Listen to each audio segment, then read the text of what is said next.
Bonjour les cocos!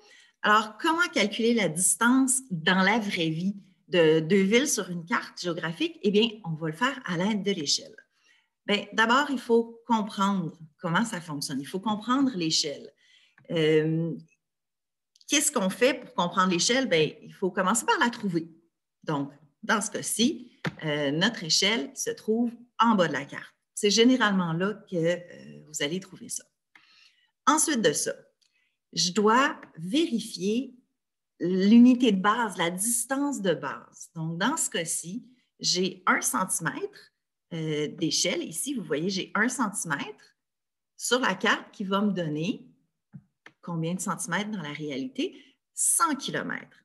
Ça veut donc dire qu'à chaque fois que j'ai 1 centimètre sur la carte entre deux villes, j'ai 100 kilomètres à vol d'oiseau dans la réalité.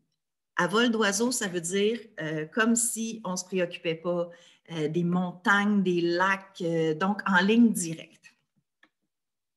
Il faut qu'on se pratique ensuite. Donc, si je me dis, quelle est la distance entre Mont-Laurier et Montréal? Bien, la première chose à faire, c'est quoi? Bien, trouver nos deux villes.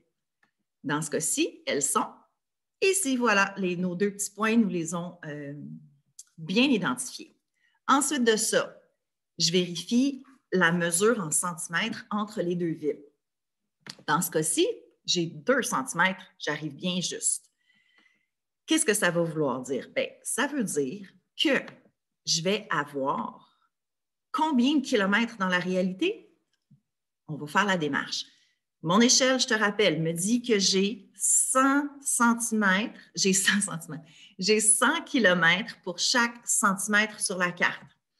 Si j'ai 2 centimètres, ça veut donc dire 100 kilomètres par centimètre, ça va me donner 200 kilomètres dans la réalité. Maintenant, Val-d'Or, Montréal, je commence par trouver mes villes. Elles sont installées. Ensuite de ça, encore une fois, je prends ma règle, je vérifie la distance.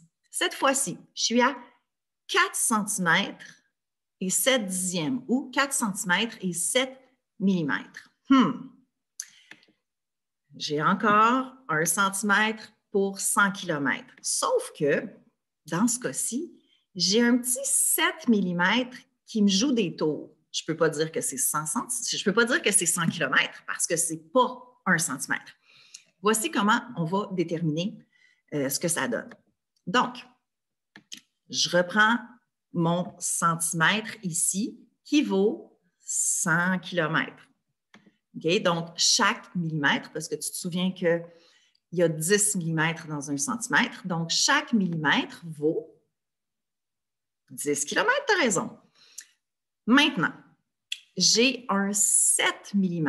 Je vais donc me faire une ligne de 7 mm. Ça veut dire quoi? Bien, si chaque millimètre vaut 10 km, je vais arriver à 70 km. Donc, résumé, 4 cm complets à 100 km chacun, 1 cm incomplet, donc 7 mm pour 70 km.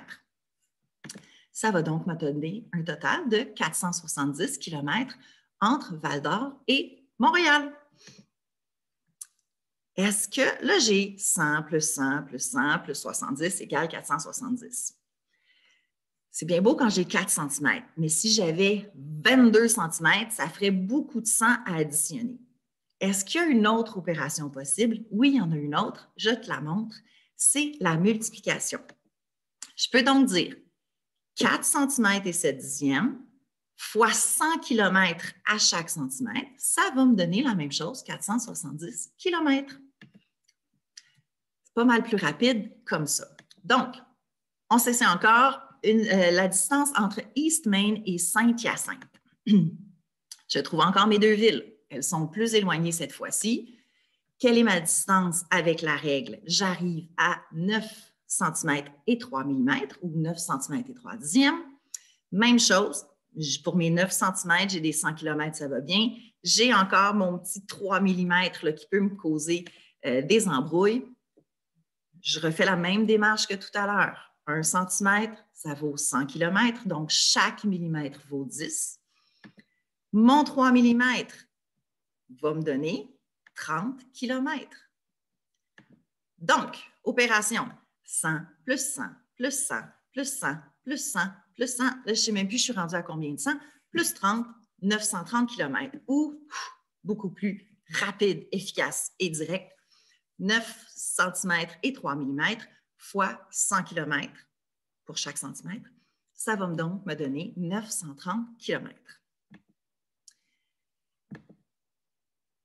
Qu'est-ce qu'il faut que tu fasses maintenant pour être super à l'aise avec ça? Bien, il faut que tu continues de te pratiquer à la maison. Je te rappelle, selon les cartes que tu vas utiliser, l'échelle ne sera pas toujours la même, mais le principe va rester le même. Donc, bonne pratique!